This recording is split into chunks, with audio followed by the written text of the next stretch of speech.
हैं? सरल का मतलब होता है मेरी माँ सा र ल। सा मतलब सीता, रा मतलब राम, ला मतलब लक्ष्मण। सीता राम लक्ष्मण चित्त में जिसके बैठ जाएं वही सरल है। सरल। सा मतलब बोलो, सा मतलब, रा मतलब, ला मतलब, सा रा ल, सरल। बोलो हाँ। तो आपके हृदय में श्री सीता रामचंद्र भगवान बैठ गए हैं, इसलिए आप हो गए हैं सरल। तो कथा सरल है कि कठिन है? सरल है। इसलिए कथा सबके जीवन को सरल बनाती है, सहज बनाती है। जो व्यक्ति कठिन है वो भी सरल हो जाता है। कथा क्या करती है जानती है? जानते हो मैया? ज्वालामुखी फटती है ना तो पत्थर भी पानी की तरफ पिघलता है। देखा कभी आपने? लिक्विड फॉर्म में आ जाता है। जैसे सोना, लोहा कितना कठोर है, लेकिन लोहा जब भट्टी पे जाता है पानी बन जाता है। क्या बन जाता है? ऐसे ही जैसे भट्टी पे लोहा पानी हो गया, अब जो आकार देना चाहो दे दो। ऐसे कथा में आप लोग भी पानी हो जाते हैं। फिर मन को जो आकार देना चाहो, भगवान के चरणों का प्रेम भरना चाहो तो प्रेम में लग जाए, भक्ति में लगाना चाहो तो भक्ति में लग जाएगा। तो कथा से आपका हृदय, आप भी लिक्विड फॉर्म में आपका चित्त आ जाता है, जो आकार देना चाहो सरलता से। इसलिए ठंडे लोहे को नहीं मारा जाता। हथौड़ा हमेशा किस लोहे पर पड़ता है? जोर से। गरम लोहा होगा तो जैसे मोड़ोगे वैसे मुड़ जाएगा। 7 दिन की कथा सुन लो तो कथा के ताप से, कथा की आग से आपका चित्त गर्म हो जाएगा, और फिर प्रेम का हथौड़ा मारकर मन को जिस ओर ले जाना चाहो मन चला जाएगा। सत्संग करने के बाद ही हर तरीके से बदलाव हो सकता है। सत्संग नहीं किया तो कुछ नहीं किया। जिन हरि कथा सुनी नहीं काना, जिन्होंने कथा को कान से नहीं सुना उनके कान कान नहीं हैं, चूहे के बिल हैं। ऐसा हम नहीं कह रहे रामचरितमानस। जिनकी आंखों ने भगवान का दर्शन ना किया हो, उनकी आंखें कोई आंखें हैं मेरी माँ? वो तो केवल मोर पंख में छपी आंखों जैसी हैं। मोर पंख में भी नहीं आंख रहती, वो आंख है। इन आंखों ने उनका दर्शन नहीं किया, इनका दर्शन नहीं किया बिहारी जी का, तो क्या किया?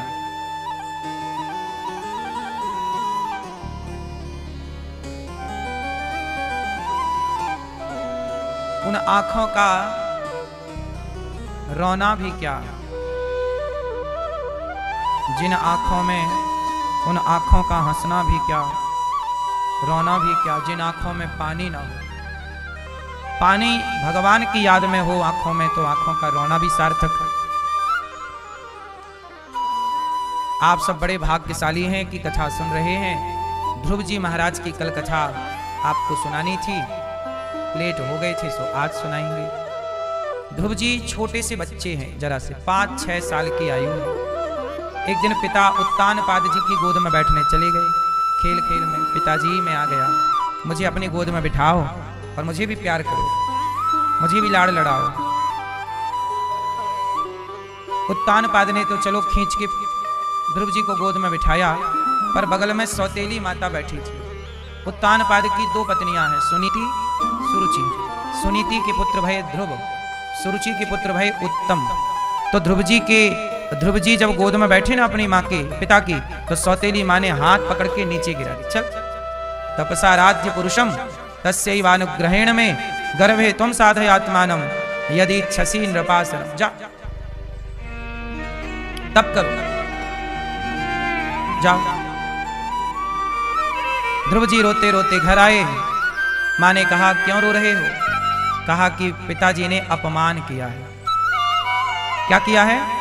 माँ ने अपमान किया। सौतेली माँ ने कहा तू अभागिन का बेटा है, तेरे पिता मेरी ओर अब देखते भी नहीं है। पर मैं एक रास्ता जानती हूं बेटा, तुझे पिता की गोद में बैठना था ना, मैं तुझे परम पिता का परिचय देती हूं। यदि तू उनकी गोद में बैठ गया उन्हें पा लिया तो इन गोदों का तो फिर कोई अर्थ ही नहीं है। तेरी माँ ने तेरा अपमान किया है बेटा, तेरे पिता ने तेरा अपमान किया है। कम से कम जब तेरी सौतेली माँ अपमान कर रही थी तब तेरे पिता को तो बोलना चाहिए था ना, क्यों कि बच्चा है उसका क्यों अपमान कर रही है। पर माँ सुनीति ने ठीक समझाया, सत्यम सुरुच्याभीतम भवान में यद दुर्भगाया उदरी गृहीत। मेरा ही दुर्भाग्य है बेटा, पर जा तपसा राज्य पुरुषम, तू जा तप कर। ध्रुव जी बोले माँ मैं कहाँ जाऊं बेटा तपस्या करने, किन की? भगवान की। ये भगवान क्या होते हैं माँ? अब 6 साल का बच्चा क्या जाने भगवान क्या है। माँ बोली बेटा वो भगवान जिन्होंने तुझे ये मानव शरीर दिया, ये जीवन दिया, वो भगवान जब देना चाहेंगे तो तुझे सब कुछ दे देंगे। जा तू तपस्या कर। ध्रुव जी बोले माँ भगवान कहाँ रहते हैं, दिखते क्यों नहीं?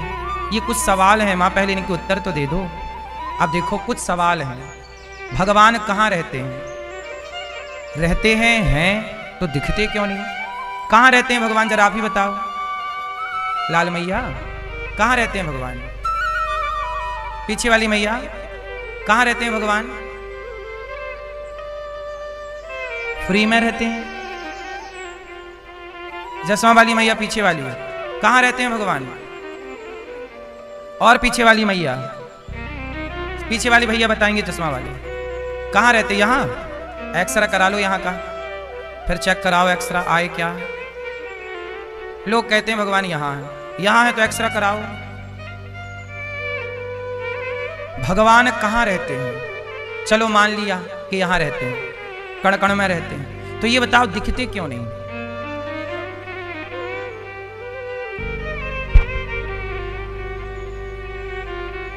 सो गए भैया?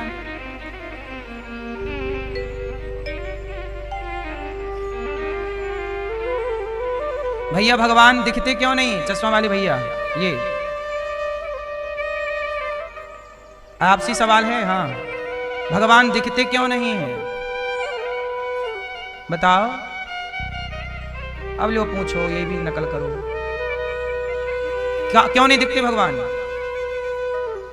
दिखते हैं कि नहीं हम पूछ रहे हैं आप लोग, भगवान दिखते हैं कि नहीं? ओ भैया तुम तो पंचायत करने लगे। भगवान दिखते हैं कि नहीं ये बताओ। दिखते हैं मैया? भगवान हैं, मान लिया कि हैं, दिखते क्यों नहीं? तो इसके 2 उत्तर हैं। एक उत्तर ये है कि भगवान दिख तो रहे हैं, जो हम देख रहे हैं सब भगवान हैं। एक दिन ये हमने समझाया था कि सब में वही समाये हैं। जैसे घड़े में घड़ा नहीं है, माटी ही माटी है, ऐसे सृष्टि में संसार नहीं है, भगवान ही भगवान है। भगवान को ही संसार कहते हैं।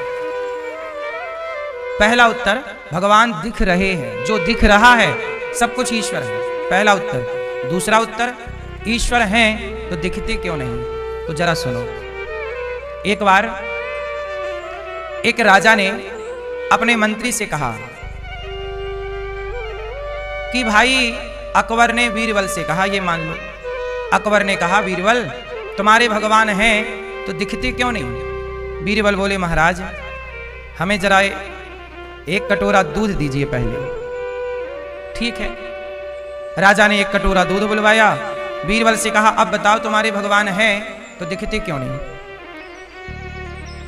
तो बीरबल जी ने उस कटोरे में हाथ डाला और उंगलियां चलाने लग गए। बड़ी देर हो गई तो अकबर ने कहा बीरबल क्या कर रहे हो? बीरबल बोले महाराज मैं इस दूध के कटोरे में घी ढूंढ रहा हूं कि घी कहां है। इस दूध में क्या ढूंढ रहा हूं? घी। राजा बोले पागल हो क्या? तो बीरबल बोले महाराज ये बताओ इस दूध में घी है कि नहीं? आप बताओ दूध में घी है कि नहीं? है। क्या दिखाई पड़ता है? बीरबल बोले महाराज जैसे दूध में घी है दिखता नहीं है, ऐसे ही संसार में भगवान हैं पर दिखते नहीं। उत्तर और सुनो। अब घी को देखना है तो उसका एक प्रोसेस है, एक विधि है। क्या करो? दूध को दही बनाओ, दही का मंथन करो, मंथन प्रॉपर करो तो मक्खन प्रकट हो जाएगा। जैसे दूध में घी तो है पर घी तक पहुंचने की एक विधि है। ऐसे भगवान तो हैं, पर भगवान तक पहुंचने की एक विधि है, प्रेम है, भक्ति है। उस विधि से चलोगे पहुंच जाओगे। भगवान है, दिखते नहीं, जैसे दूध में घी है, दिखता नहीं। अब कहो भगवान कहाँ है? जैसे दूध में घी है, ऐसे संसार में भगवान है। ऐसे सब चीज की क्या है मेरी माँ? विधि है। क्या है? प्रोसेस है। ऐसे ऐसे करोगे पहुंच जाओगे। ऐसे इसलिए कहते हैं माला जपो, कथाएं सुनो, ये भी ईश्वर तक पहुंचने का ही प्रोसेस है जो आप लोग कर रहे हैं। आप लोग सत्संग में आए, माला जपते हो, जल चढ़ाना, कीर्तन करना, यह भी प्रोसेस है ईश्वर तक पहुंचने का, यदि ठीक से प्रोसेस कर लिया। अब एक बात बताओ, दही का मंथन करना पड़ता है? बोलो हाँ। मंथन किए बिना दही से मक्खन आएगा नहीं। अच्छा ये बताओ, अब आपने क्या किया? मथानी ली, रस्सी ली और 4 बार किया, हो जाएगा मक्खन? नहीं, मंथन करना पड़ेगा। उतना मंथन करना पड़ेगा दही का, पर उतना करना पड़ेगा जितना जरूरी है। भक्ति आप लोग आज किए कल किए फिर, ऐसे में थोड़ी भगवान मिलते हैं। लकड़ी को लकड़ी से घिसने से आग प्रकट होती है। बोलो हाँ। लकड़ी को लकड़ी से, अरणि मंथन, लकड़ी को लकड़ी से घिसने से क्या होती है? लेकिन आप एक बार घिस दीजिए थोड़ी होगी प्रकट, ऐसे घिस दीजिए थोड़ी हो जाएगी प्रकट। एक स्थान पर लगातार घर्षण करना पड़ेगा। बोलो हाँ, तब जाके अग्नि प्रकट होगी। ऐसे एक ईश्वर पर चित्त लगाकर निरंतर भक्ति और प्रेम का मंथन करना पड़ेगा, घर्षण करना पड़ेगा, तब जाके भगवान प्रकट होते हैं। ऐसे थोड़ी कि आज मन स्त्री में लगा लिया, कल मन भगवान में लगा लिया, परसों पड़ोसन में लगा लिया, फिर पिज्जा बर्गर में लगा लिया।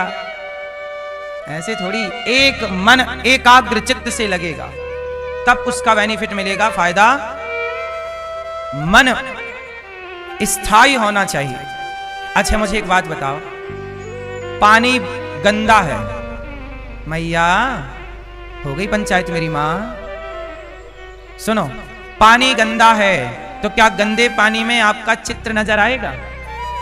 प्रतिबिंब दिखेगा? पर पानी साफ हो तो आपका चित्र दिखता है ना? हाँ, उसी तरह मन गंदा है तो भगवान का चित्र कैसे दिखेगा? मन को साफ तो करिए, उस मन मंदिर में ही भगवान प्रकट हो जाएंगे। मन गंदा है, पानी गंदा है, नहीं दिखता। पानी साफ होगा दिखेगा। भगवान कहीं बाहर थोड़ी नजर आते हैं, खेल पूरा मन का है। ध्रुव जी को समझ में आ गई बात, माँ ने समझा दिया। चले तपस्या करने, रास्ते में नारद जी मिल गए। नारायण नारायण। कौन मिल गया रास्ते में? नारद जी मिल गए। और नारद जी ने ध्रुव जी को मंत्र दे दिया। क्या दे दिया?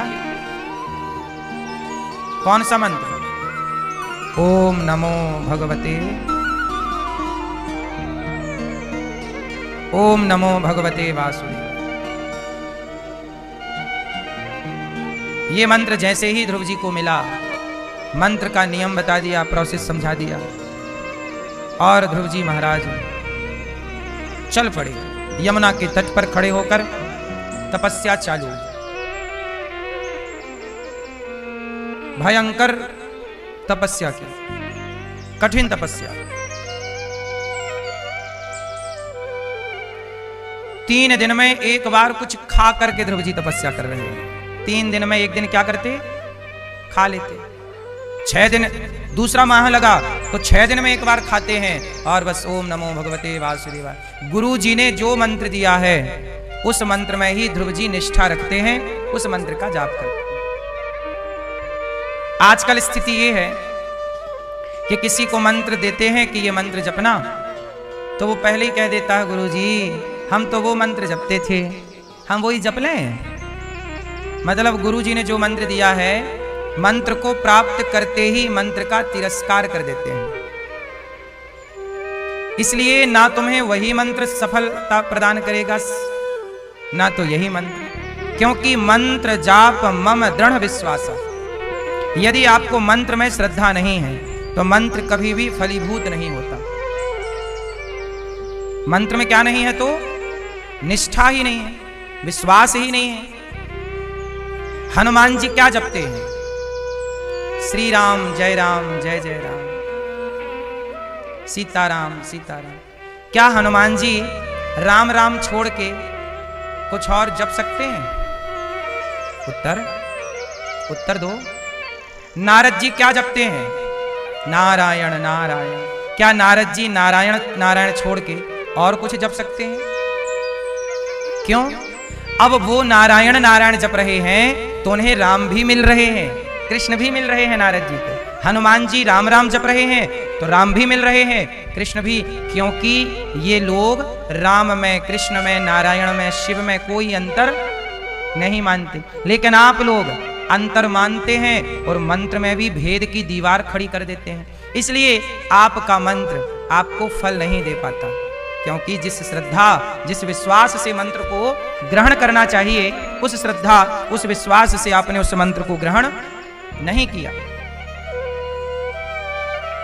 इसलिए जो मंत्र प्राप्त हो, जैसे जो पत्नी जिससे विवाह हुआ है उसी के संग रहना धर्म है। मंत्र सारे अच्छे होते हैं। राम राम भी, ये भी एक मंत्र है। राधे कृष्ण यह भी एक मंत्र है। ओम नमः शिवाय यह भी एक मंत्र है। ओम नमो भगवते वासुदेवाय यह भी एक मंत्र है। अब आप कंफ्यूज हो गए, गुरुजी कौन सा मंत्र जपें? तुम सेलेक्ट मत करो, गुरु के आश्रित रहोगे तो गुरुजी जो मंत्र दे दें वो मंत्र आपको प्रेम से जपना है। अपने से मंत्र नहीं जपे जाते। अपने से तो ठीक है, आप सीताराम सीताराम जपो, राधे कृष्ण श्रीमन सब जपो, ठीक है, फल मिलेगा उसका। लेकिन जो मंत्र की बात है, जिसके साथ विवाह होता है उसी के संग रहना धर्म है कि विवाह इसके संग करो, रहो उसके संग। ऐसे ही जो मंत्र गुरु जी के द्वारा दिया जाता है उसमें निष्ठा रखनी चाहिए। जो गुरु जी दे दें वो मंत्र होता है। बोलो हाँ कि ना?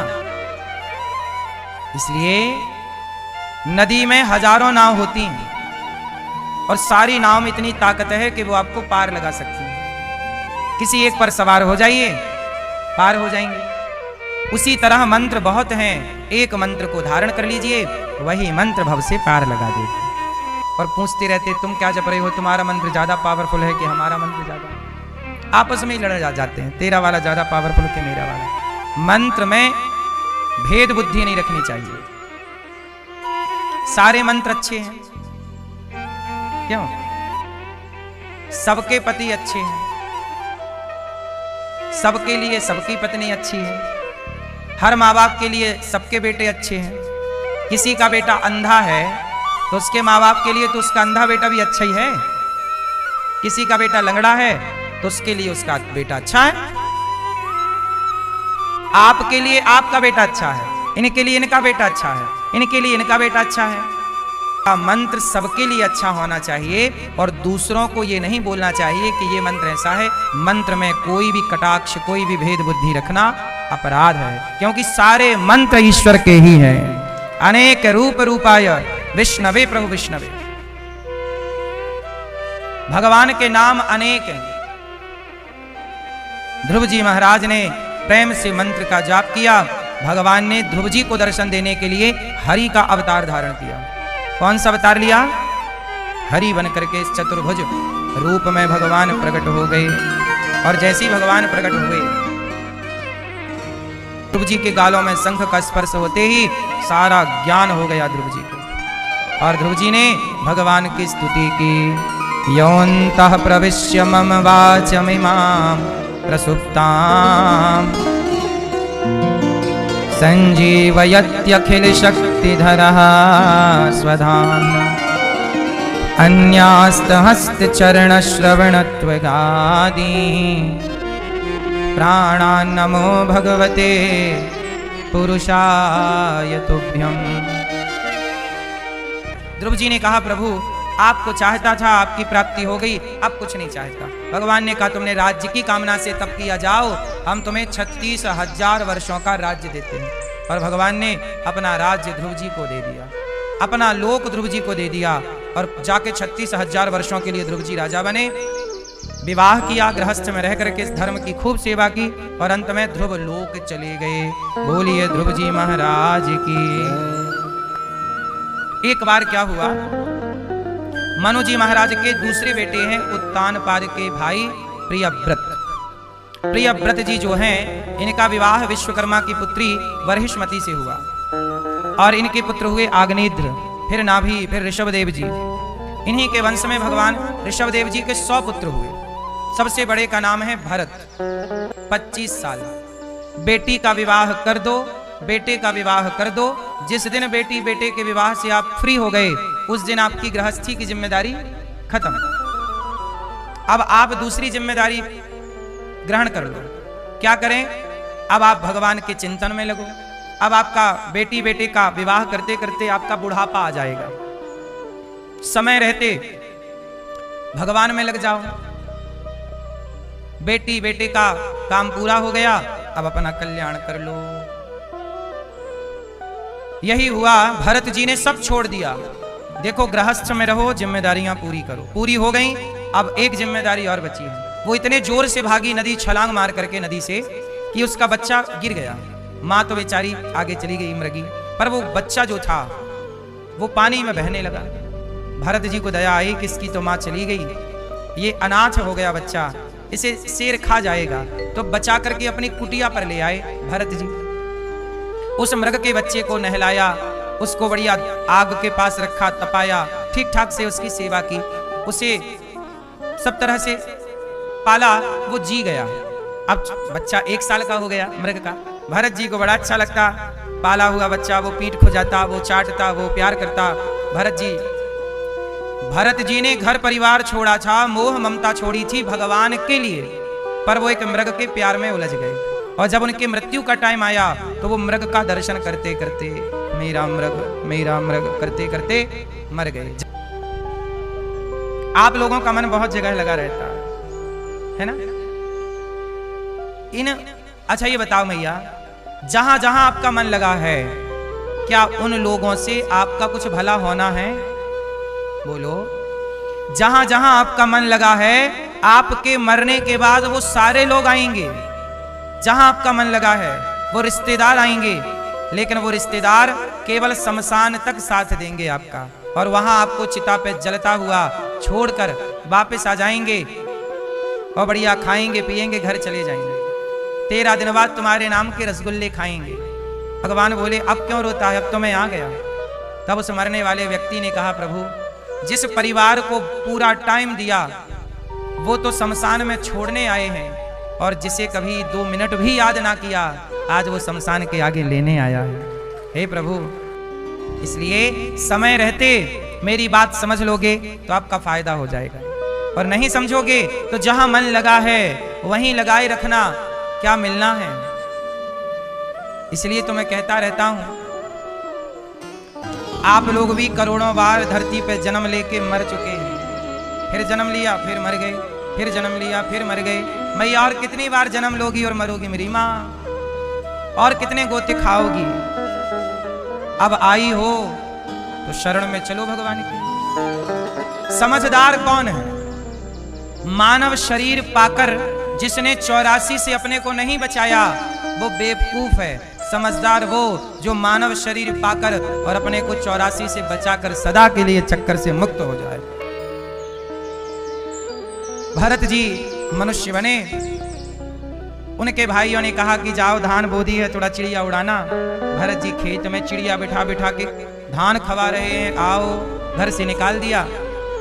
और वही भरत जी चाहते ही थे कि हमें सब लोग त्याग दें और हम अपना कल्याण करें। समझदार वो नहीं है जो संसार में उलझा है, समझदार वो है जो उलझा है, वो समझदार नहीं, जो सुलझा है वो समझदार। एक उलझा एक सुलझा, कौन समझदार? कौन? उलझा जगत में क्या उलझना, किन से उलझना। अब यहां उलझने नहीं आए हैं हम, और आप क्या करने आए हैं? सुलझने। तो सुलझ जाओ, चित्त को भगवान में लगाओ, यही सुलझना है। भरत जी एक राजा रहुगण को उपदेश करते हैं और उनके ज्ञान से उसकी परम गति होती है। नायम देहो देह भाजाम देव भरत जी त्वयोदितम व्यक्तम अभिप्रलब्धम भरतो समय स्याद्यदि वीर भारा। पाल की कहारों ने भरत जी को दे दी। भरत जी उछल कूद करके, राजा रहुगण को चोट लगी, उसने कहा तू देख के नहीं चलता, तेरा इलाज करता हूं, मार डालूंगा। भरत जी ने वहां आत्मा परमात्मा का दिव्य ज्ञान दिया। मैं कौन हूं इसका बोध कराया। मैंने कथा में एक दिन आपको शायद समझा दिया है ये विषय कि मैं कौन हूं। आप कौन हैं? कौन है आप लोग? आप कहां से हो? आप कहां से हो? हैं? कहां से? आप बादली से। बादल की पत्नी बादली क्यों?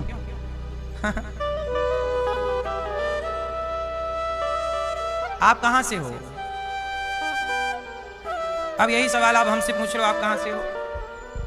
हम वहां से हैं, जहां से आए हैं वहीं के हैं। आप लोग हो यहाँ के, भटक गई हो रास्ता, बता रही हो कि हम यहाँ के हैं। यहाँ के कोई नहीं है, सब वहां के हैं। अब आप भटक गई तो मैं क्या करूं? आप कहाँ के हैं? सब वहां के हैं, वहां से आए हैं और सबको वापस। और आप बताने लग गई मैं तो वहां की हूं, वहां की हूं, वहां की। भटकी मैया, हम सब उनके थे, उनके हैं, उनमें ही हैं। भरत जी के दिव्य ज्ञान से राजा रहुगण का ज्ञान मिटा। 28 प्रकार के नरकों का वर्णन सुखदेव भगवान ने किया। अच्छा, एक प्रश्न खड़ा हो गया, ये बताओ भैया, हमने आपको वहां का बता दिया तो बुराई लग गई क्या है? अच्छा, हमें लगा बुरा मान गई। जा रही हो मेरी माँ? है? जाओ, टाटा। अजामिल, क्या हुआ एक बार सुखदेव भगवान ने राजा परीक्षित जी से कहा कि देखो, हर कोई पाप करता ही करता है। तो राजा परीक्षित जी ने कहा गुरुदेव, माना कि कोई पाप कर चुका है, मैंने बहुत पाप किए हैं, तो क्या मुझे पाप का दंड भोगना पड़ेगा? क्यों भैया? जो व्यक्ति पाप कर चुका और आज उसकी समझ में आया कि मैंने गलती की, तो क्या पाप जो हुआ है, गलतियां जो हुई हैं, वो सबको भोगना पड़ता है कि कोई माफी भी मिल जाती है? पूछ रहे हैं हम आप लोगों से। जो पाप किए हैं आप लोग, वो भोगना ही पड़ता है कि माफी मिल जाती है? बोलो मेरी माँ है क्या? हाँ, सुनो, दोनों बातें हैं। जो पाप हमने किया है उसे लिखा है अवश्यमेव भोक्तव्यम कृतम कर्म शुभाशुभम। जो हमने पाप किया है वह अवश्य ही भोगना पड़ेगा। परंतु यदि आपने मरते समय, मरने से पहले शरणागति कर दी, मरते समय प्रभु को याद कर लिया, तो आपको भोगना नहीं पड़ेगा। आपने पाप किए हैं और आप पाप करके मर गए तो जरूर भोगना पड़ेगा। पर आपने पाप किए हैं और मरने से पहले ईश्वर के हवाले अपने को कर दिया, तो सारे पाप क्षमा हो जाएंगे। सन्मुख हो ही जीव मोहि जबहि, जन्म कोटि अघना सहि तबहि। इसलिए कहता हूं, शरणागति करो भगवान में, तो जो पाप आप हो गए हैं खत्म हो जाएंगे, वरना भोगना पड़ेगा। भोगो फिर। देखो, विभीषण जी क्या पुण्यात्मा ही पुण्यात्मा थे? क्या विभीषण जी ने कोई पाप नहीं किया? लेकिन जब वो राम की शरण में आ गए तो उनके पापों की चर्चा नहीं है। रावण शरण में नहीं आया तो उसके पापों की चर्चा है। पाप तब तक रहेंगे जब तक शरणागति नहीं होगी। शरणागति किसे कहते हैं? ईश्वर के हवाले कर देना अपने आप को। मैं भगवान का हूं, लो आज से उनका पूर्ण तन मन से पूरा। ये नहीं कि केवल कहने से कि समर्पण हूं मैं, समर्पण मैंने कर दिया, कहने से नहीं, भीतर से होना। जैसे एक स्त्री विवाह के बाद पति की हो गई, जैसे आप पति की हो गई, ऐसे भगवान का हो जाना समर्पण है। इस होने का नाम समर्पण, पूर्ण रूप से। अब देखो, अजामिल नाम का एक पापी था, बड़ा पापी। कोई पाप नहीं बचा जो पाप अजामिल ने नहीं किया। बोलो हाँ। क्या कोई पाप बचा जो अजामिल ने छोड़ा हो? सारे पाप किए, पर अजामिल ने मरते समय एक बार धोखे से जानकर नहीं, अजामिल के बेटे का नाम क्या था? क्या नाम था? नारायण। बोलो नारायण, बोलो नारायण। नारायण बोलते रहा करो। अजामिल ने धोखे से बोल दिया था, और वो भी बेटे का। अरे बेटा नारायण दूरे क्रीडन का सक्तम पुत्रम नारायणावयम, हे पुत्र नारायण। भगवान ने सुन लिया कि मेरा कोई नाम ले रहा है, मरते समय जाओ। पार्षदों ने कहा प्रभु वो आपका नाम नहीं बुला रहा है, अपने बेटे को बुला रहा है, और एक नंबर का पापी है। भगवान बोले कैसा भी हो मुझे बुला रहा है। बोले नहीं वो बेटे को बुला रहा है। भगवान बोले उसके बेटे का नाम तो अभी से पड़ा, मेरा नाम नारायण तो अनादि काल से है। जाओ लेकर आओ। पार्षद आए, यमदूतों से कहा चलो अब तुम लोग भागो। यमदूत बोले महाराज ये हमारा ग्राहक है, इसे हम नरक ले जाएंगे, पाप किया है भुगाएंगे से, खौलती कढ़ाइयों में डालेंगे से, बड़ा गुनाहगार है ये। भगवान के पार्षदगण बोले कि नहीं ये पापी था, इसने नाम ले लिया भगवान का तो पुण्यात्मा हो गया, एक नाम से सारा पाप नष्ट हो गया। यमदूत बोले कैसे? पार्षदगण बोले जैसे आग की एक चिंगारी से पूरा जंगल जल के खाक हो जाता है, ऐसे ही जैसे आग की एक चिंगारी बड़े से बड़े जंगल को जला सकती है, ऐसे भगवान का एक नाम बड़े से बड़े पापी को भी पाप से मुक्त कर सकता है। ये नाम की महिमा है। इसलिए कहते हैं काम करो पर नाम जपते रहो, काम करते रहो नाम जपते रहो। मन से गोविंद गोपाल खूब नाम जपो मेरी माँ। क्या जपो? क्या जपो? खूब नाम जपो। श्रीमन नारद जी क्या करते हैं? नारायण नारायण नारायण श्रीमन नारायण। नाम जपने से व्यक्ति फिर उसकी पूरी जिम्मेदारी भगवान की नहीं, इसलिए समर्पण कर दिया तो पाप से बचोगे, वरना पाप तुम्हारा पिंड पीछा नहीं छोड़ेगा। इतना सा भी पाप किया होगा वो तुम्हें आएगा भुगाने। इसलिए कहता हूं समर्पण। अजामिल जैसा पापी नाम के बल पर तर गया। आप लोग भी मैया नाम कितना नाम जपती हो? आप मैया आप कितना नाम जपती हो? 2 बार, 2 बार बस रोज की। आप मैया कितना माला जपती हो? नाम जपती हो? क्या नाम जपती हो? हैं? तो मंत्र में भगवान का नाम है? हैं? किन का ध्यान करती हो आप? भगवान का नाम नहीं जपती हो? हैं? गुरु में भगवान, तो गुरु में भगवान देखना है तो भगवान में भगवान देख लो। गुरु भगवान नहीं होता। गुरु जैसे लोग क्या कहते हैं? मां भगवान है। मां क्या है? भगवान। कहते हैं ना मां बाप क्या होते हैं? जोर से, मां बाप भगवान होते हैं, यही तो हम सब बोलते हैं। पर यहां ध्यान दीजो, मां भगवान नहीं होती, भगवान जैसी होती है। पिता भगवान नहीं होता, भगवान जैसा होता है। गुरु भगवान नहीं होता। मेरी मां, एक बात बताओ, मां भगवान होती तो भगवान में कितना पावर है संसार बनाने का। मां में कि तुम भी तो मां हो, तुम ही बताओ तुम भगवान हो। इसलिए कहता हूं मेरी मां, गुरु भगवान का मार्ग दिखाने वाला है, गुरु भगवान नहीं है। यदि मां भगवान होती तो भरत जी अपनी मां को गाली क्यों दे रहे थे?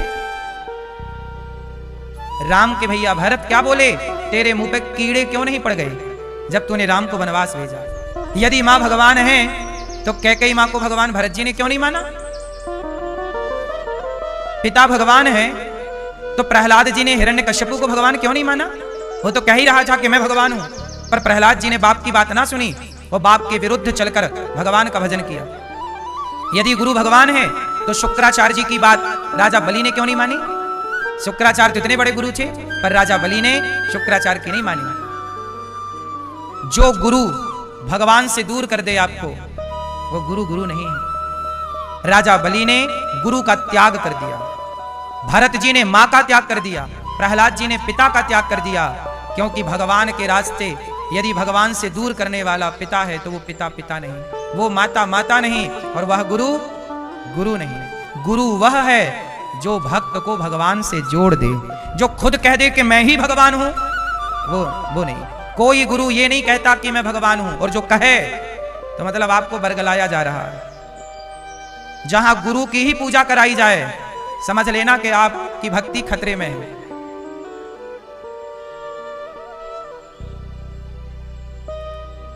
बात समझ में आई कि नहीं? समझ में आए आपके या ना समझ में आए, जो सच है वो यही है। बात समझ में आई कि नहीं? गुरु भगवान जैसा है। गुरुर ब्रह्मा गुरुर्विष्णु गुरुर्देवो महेश्वरा। इसका अर्थ क्या हुआ?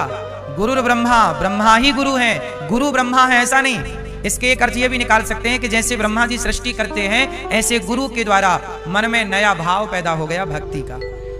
उस भाव का पालन गुरु ने किया तो विष्णु का भाव हो गया।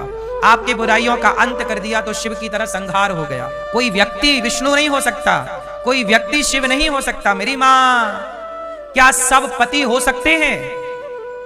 जब सब हमारे पति नहीं हो सकते तो सब हमारे भगवान कैसे हो सकते हैं? भगवान एक है, दो नहीं। एको ब्रह्म द्वितीयो नास्ति। बात समझ में आई मेरी मां? दो भगवान नहीं हो सकते, दो बाप नहीं हो सकते। क्यों? भगवान दो नहीं, सब भगवान हो जाएंगे, सारी धातु सोना हो जाएगी तो सोने की कोई वैल्यू रह जाएगी? बोलो। सोने की वैल्यू तब तक है जब तक सोना ही सोना है, और यदि लोहा भी सोना हो गया, पीतल भी सोना हो गया, स्टील भी सोना हो गया, तो सोना फिर सोना की वैल्यू क्या रही? बोलो। सब सोना नहीं हो सकता, सब धातु अलग अलग हैं। सब कितनी माला जपती हो मैया? 11 रोज। तो भगवान की माला जपती हो कि गुरु की? गुरु गुरु गुरु गुरु गुरु गुरु गुरु गुरु गुरु गुरु गुरु गुरु। जो मंत्र मिले वही। और याद रखिएगा, मंत्र भी कुछ फर्जी होते हैं। आपको क्या लगा कि कोई भी मंत्र मिल गया मंत्र हो गया? नहीं। जिस मंत्र में भगवान का नाम ना हो, जिस मंत्र में भगवान का नाम ना हो, वो मंत्र नहीं है। जो मंत्र आप जप रहे हैं, यदि वो मंत्र वेदों में नहीं है, हमारा सनातन का मूल वेद क्या है? जोर से। वेद क्या है? और पुराण। जो मंत्र वेदों में और पुराणों में है वही मंत्र मंत्र है। जो मंत्र वेद पुराण में नहीं है वो मंत्र फर्जी हैं। बहुत सारे फर्जी चलते हैं। इसलिए कहता हूं, फर्जी के चक्कर में ना पड़िएगा। यदि भगवान के माथे पर तिलक है तो भक्त के माथे पर भी तिलक होना चाहिए। और जिन लोगों के, अब कुछ गुरु ऐसे हैं जिनके माथे पे तिलक ही नहीं, तिलक नहीं है, तो समझ लो गड़बड़ झाला है। क्यों? पहचान है, सनातन की पहचान है शिखा, जनेऊ, तिलक। मुसलमान की पहचान है टोपी, ईसाई की पहचान है क्रॉस, सिख की पहचान है पगड़ी। तो हम सनातनियों की भी तो पहचान है। यदि आप मैया, आप लोग मांग भरती हो कि नहीं? मंगलसूत्र पहनती हो कि नहीं? बोलो। अब कोई स्त्री कहे कि जय मैं सुहागन हूं पर मैं मांग नहीं भरूंगी, मंगलसूत्र नहीं पहनूंगी, चूड़ी नहीं पहनूंगी, तो देखो गड़बड़ है। बताइए, हम सनातनियों के यहां मांग भरना, मंगलसूत्र पहनना ये परंपरा है या नहीं? अब आप कहो जी मैं विवाह तो करूंगी पर मंगलसूत्र नहीं, मांग नहीं, चूड़ी नहीं धारण करूंगी, तो ये तो मैया मनमाना हो गया। सनातन में रहना है तो सनातन की परंपराओं को फॉलो करना होगा। सनातनी ये पहचान है। बुर्खा डला है तो दूर से समझ जाइए कि ये मुसलमान की बहन बेटी है। बोलो हाँ। फिर तो वही जिसके माथे पर तिलक है वही सनातनी है, वही सनातन का मंत्र दे सकता है, वही सही सही रास्ता बता सकता है। मैं गुटखा खाऊं और आपसे कहूं कि तुम ना खाना, ऐसा नहीं होता कि मैं शराब पीऊं और आपको कहूं कि तुम ना पीना। भाई मुझे ये कहने का अधिकार तब होगा जब मैं स्वयं शराब ना पीऊं, तब मैं कह सकता हूं कि तुम भी मत पीना। भाई मैं नहीं पीता, भाई तुम बीड़ी मत पीना, मैं नहीं पीता, तुम गलत मत करना, मैं नहीं करता। कहने का अधिकार राम का चरित्र राम ने कहकर नहीं बताया, मर्यादा क्या होती है कहकर नहीं बताया, मेरी मां करके समझाया है। कहना और करना। तो मंत्र भगवान नारायण ने माता लक्ष्मी को दिया, लक्ष्मी जी ने विश्वक्सेन जी को दिया, वही मंत्र हमारे यमुनाचार्य जी को प्राप्त हुआ, वही मंत्र हमारे श्री रामानुजाचार्य स्वामी जी को प्राप्त हुआ, वही मंत्र हमने परंपरागत गुरु परंपरा से पाया। जो मंत्र मैं जपता हूं वही मंत्र पांव दबाते हुए लक्ष्मी जी भगवान के चरण दबाते हुए जपती। ये परंपरा का मंत्र वही है जो अनादि है। हम श्री संप्रदाय से हैं, किसी को आप रोक भी नहीं सकते, लेकिन आपको ज्ञान होना चाहिए कि आपके लिए क्या सही है क्या गलत है। तो हम सब क्या करें, खूब नाम जपें, श्रीमन्नारायण श्रीमन्नारायण श्रीमन्नारायण, राधे कृष्ण सीताराम सीता। अजामिल के धोखे से नाम नारायण निकल गया, कल्याण हो गया। आप भी कुछ श्रीमन्नारायण श्रीमन्नारायण का कीर्तन कर लिया करो।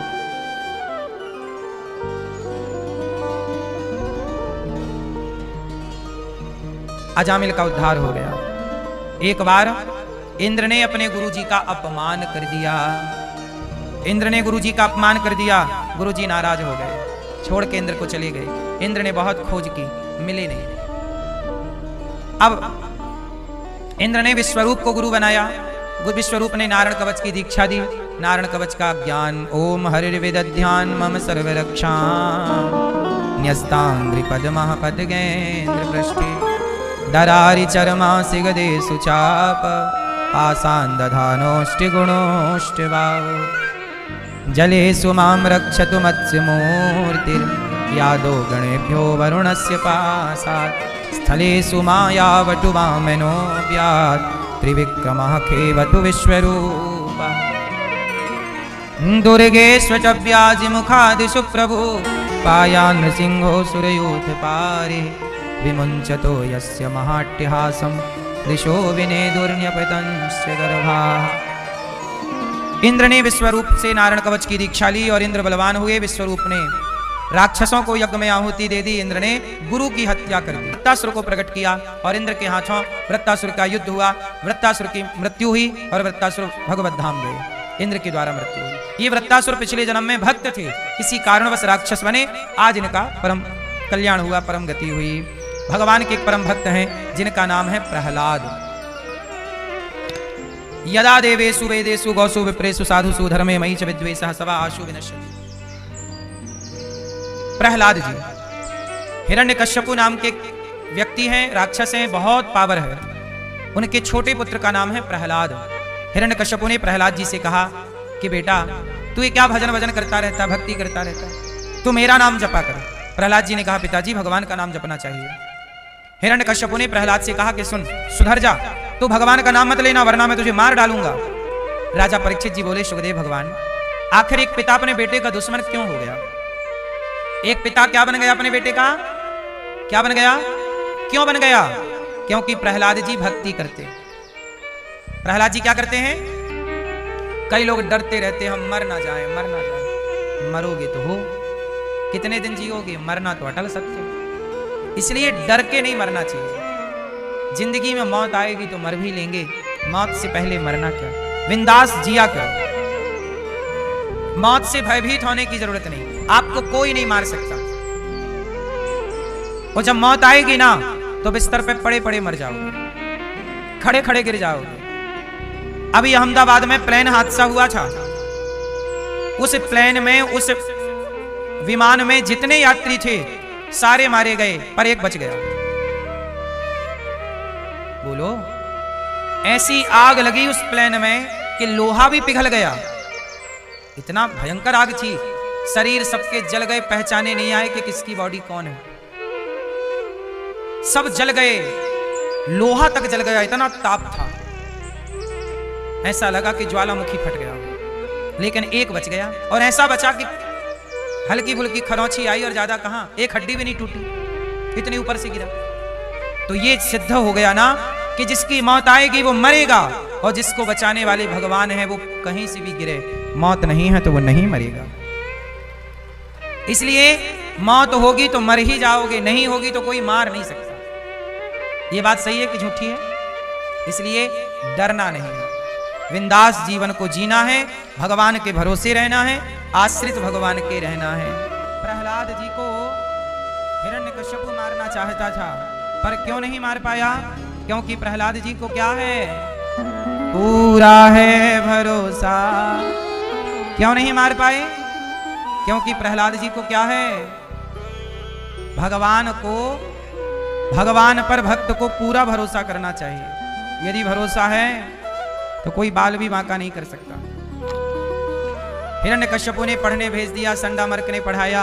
प्रहलाद जी को क्या पढ़ाते वो तो सब जानते हैं। एक दिन प्रहलाद जी ने अपने गुरुकुल के मित्रों को बताया कि बच्चों ने कहा कि भैया तुम इतने बड़े भक्त हो, तुम्हारे पिता तुम्हें मारना चाहते हैं, कौन सी शक्ति है जो तुम्हें इतना बल देती है? तब प्रहलाद जी बोले, भैया जिसके बल से मैं देख सकता हूँ, जिसके बल से मैं बोल सकता हूँ, जिसके बल से मैं चल सकता हूँ, वही बल है मुझे बचाने वाला, वही बल है। उसके बल से मैं चलता फिरता खाता पीता हूँ। सबई बलम बलिनाम चा परेशान। सबके बल भगवान है। एक भरोसे, एक बल, एक आस विश्वास। सबका बल कौन? मेरी माँ। बोलो सबका बल कौन? कौन सबका बल? सबका बल भगवान है। प्रहलाद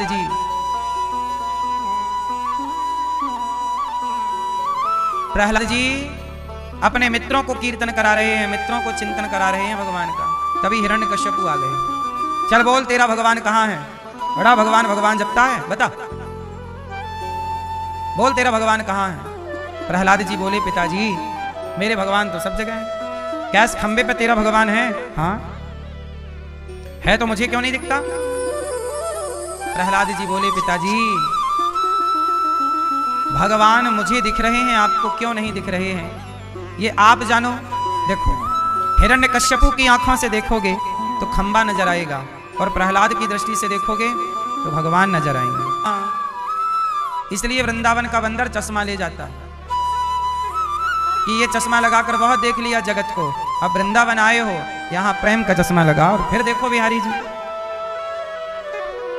हिरण्यकश्यपु ने कहा, कहाँ तेरा भगवान? सब जगह है, इस खंबे पर है। हाँ, जो प्रहार किया हिरण्यकश्यपु ने, खंबा टूट गया। और प्रहलाद का, भक्त का वचन मिथ्या ना हो, भक्त के वचन को सत्य करने के लिए भगवान खंबे से प्रकट हो गए।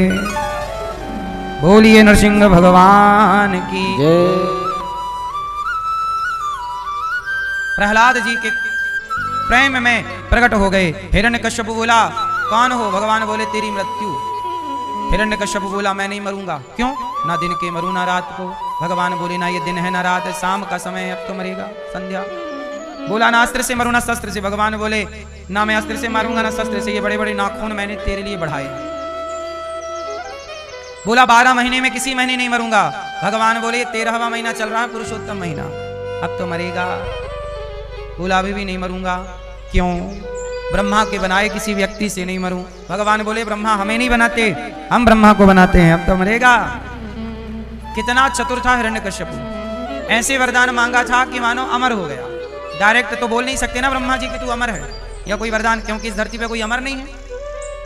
पर उसने ऐसी चतुराई से मांगा कि वो अमर ही हो। अब सोचो, ये मांग लिया कि 12 महीने में किसी महीने नहीं मरूं।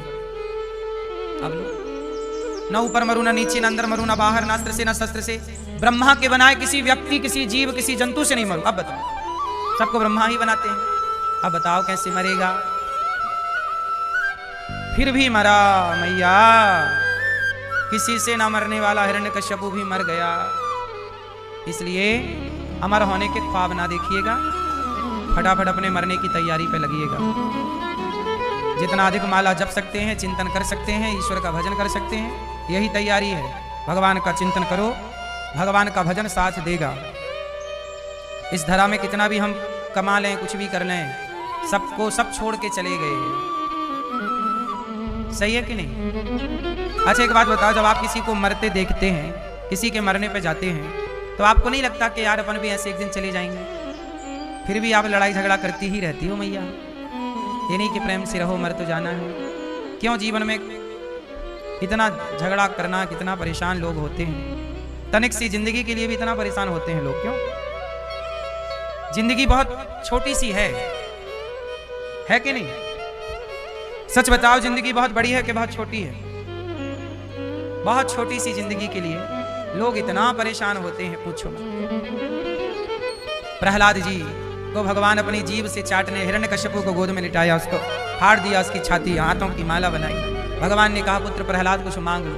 भगवान प्रहलाद जी ने कहा कि कभी कुछ मांगने की इच्छा ही ना हो, ऐसा वरदान दीजिए। अब भगवान प्रहलाद जी पर कृपा करके राजसत्ता देकर परम धाम गए भगवान अपने। एक दिन की बात है मैया, भगवान ने प्रहलाद जी पर कृपा की। एक बार हाथी नहाने गया तो हाथी का पांव एक मगर ने पकड़ लिया। तब भगवान ने हाथी की रक्षा के लिए हरि अवतार धारण किया और गज और ग्राह में गज की पुकार सुनी, ग्राह का उद्धार किया भगवान ने। एक बार समुद्र मंथन हुआ। समुद्र मंथन में 3 अवतार लिए भगवान ने, धनवंतरी, कश्यप और मोहिनी। समुद्र मंथन क्यों करना पड़ा? क्योंकि लक्ष्मी जी नाराज होकर चली गई। समुद्र मंथन में सबसे पहले क्या निकला? क्या निकला था? जहर, विष। वो जहर किसने पिया? याद रखना, समुद्र मंथन में सबसे पहले क्या निकला? जहर। आप जीवन में कोई भी काम करोगे तो सबसे पहले उसमें जहर निकलेगा। मतलब कोई भी काम करोगे पहले असफलता का जहर होगा, लेकिन मंथन करते रहो तो आखिरी में अमृत भी निकलता है। आज असफलता मिली है तो प्रयास करते रहिए, कार्य करते रहिए, कल सफलता भी। असफलता जहर है और सफलता अमृत है। अमृत तक पहुंचने के लिए जहर से गुजरना पड़ेगा। आप लोग ना जीवन में तनिक कष्ट पाकर, तनिक असफल होकर परेशान हो जाते हैं। कोई बात नहीं, आज हम असफल हो गए, आज हम हार गए, कल फिर नए उत्साह के साथ जीवन जीतने की। जीवन एक जंग है, हर दिन आपको लड़ना है। आप लोग परेशान क्यों हो गए? क्योंकि आप लोगों ने लड़ना छोड़ दिया। आप लोगों ने क्या करना छोड़ दिया? किससे लड़ना? आसपास की बुराइयों से लड़ना। मैया, बिना संघर्ष के, बिना लड़ाई के जीवन नहीं चलता। इसलिए मैं आपसे निवेदन करूं, कई लोग क्या कहते हैं, अरे कौन लड़े, कौन बात करे, कौन कोर्ट कचहरी करे। नहीं मैया, लड़ना पड़ता है कई बार। अर्जुन भी नहीं लड़ना चाहते थे महाभारत, कृष्ण ने लड़ाया कि नहीं? क्या बिना लड़े अर्जुन को न्याय मिला? बोलो, क्या बिना लड़े सीता मैया को न्याय मिला? राम तो भगवान थे, उन्हें भी लड़ना पड़ा। इस धरती पे भगवान आ जाएं तो बिना लड़े उन्हें न्याय नहीं मिलेगा, तो बिना लड़े आपको न्याय मिल जाएगा। आपने गलती कर दी, आपने लड़ना छोड़ दिया। आप लोग कहते यार कौन लड़े? नहीं, कौन लड़े? वो लड़ेंगे, तुम ना लड़ पाओगे। राम जी अयोध्या से जब गए, अच्छा एक बात बताओ, जब राम जी का वनवास हुआ, बोलो हाँ, तो राम जी मुकुट लगा के गए, सोना लेके गए, चांदी लेकर गए, क्या लेकर गए? धनुष बाण। एक बात बताओ कि राम जी को जंगल जाना था 14 साल, धनुष बाण ले जाने की क्या जरूरत थी? क्यों ले गए? कौन बताएगा क्यों ले गए? भैया बताएंगे चश्मा वाले। राम जी धनुष क्यों ले गए हैं? क्योंकि राम को पता था, राम के पास ज्ञान है। राम को पता था कि कुछ लोग मेरे ज्ञान से समझ लेंगे, लेकिन कुछ मेरे ज्ञान से नहीं समझेंगे। जो दुष्ट मिलेंगे वो धनुष की भाषा ही समझेंगे। तो राम का धनुष तो राम के पास आज भी है, आपका धनुष कहां है ये बताओ? आप लोगों ने अपने को बिल्कुल कमजोर कर लिया है।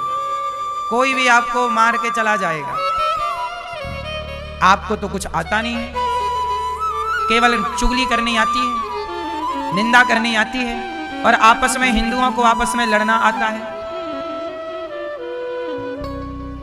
कल खतरे की घंटी बजेगी, विधर्मी जब दौड़ेंगे झुंड में तुम्हारी ओर, क्या कर लोगे? इसलिए कहता हूं कि उन लोगों को तो बम फोड़ना भी आता है। अभी देखो ना दिल्ली में लाल किला में एक डॉक्टर साहब ने बम फोड़ दिया। कश्मीर से खदेड़ दिए गए हिंदू, क्योंकि आते नहीं कुछ, उनको चलाना आता था तो तलवार की नोक पे खदेड़ दिया, तुम्हें नहीं आता था तो तुम भाग गए। क्यों मैया, समझ में नहीं आ रहा है? इसलिए अपनी बेटी को कितना भी पढ़ाओ, पर उसे झांसी की रानी की शिक्षा जरूर देना। झांसी की रानी जैसी मजबूत बनाना बेटी को, लड़ सके। बेटा कितना भी पढ़ाना, शिवाजी की तरह मजबूत जरूर बनाना, लड़ सके। भाग जाना सही नहीं है साहब, भाग जाना सही है, कायर मत बनो हिंदुओं। कायर भागता है। हमारे यहां तो हमने एक हाथ में माला तो दूसरी हाथ में भाला, एक हाथ में शास्त्र तो दूसरी हाथ में शस्त्र। यही सनातन है। सनातन की रक्षा शास्त्र से भी होगी और शस्त्र से भी होगी। शस्त्र की जरूरत ना होती तो कृष्ण क्यों कहते अर्जुन गांडीव उठा। आज हिंदू कमजोर हो गया है और ये कमजोरी आप पर भारी पड़ेगी। इसलिए मेरी माँ ये मत कहा करो कि यार चलो कौन लड़े कौन नहीं। कुत्तों का स्वभाव देखा है, यदि कुत्तों से डर के भागोगे तो कुत्ते खदेड़ देंगे आपको, और जरा खड़े हो जाओगे तो सारे कुत्ते भाग जाएंगे। तो भागोगे तो भगाए जाओगे, और खड़े हो गए डट के तो वो भाग जाएंगे कुत्ते। इसलिए कुत्तों से, आप लोग कई बार कहते हैं कुत्तों के मुंह क्या लगना, कई बार कुत्तों के मुंह लगना पड़ता है। नहीं समझ में आई बात? कुत्तों के सामने खड़े हो जाओगे सारे कुत्ते, हाँ।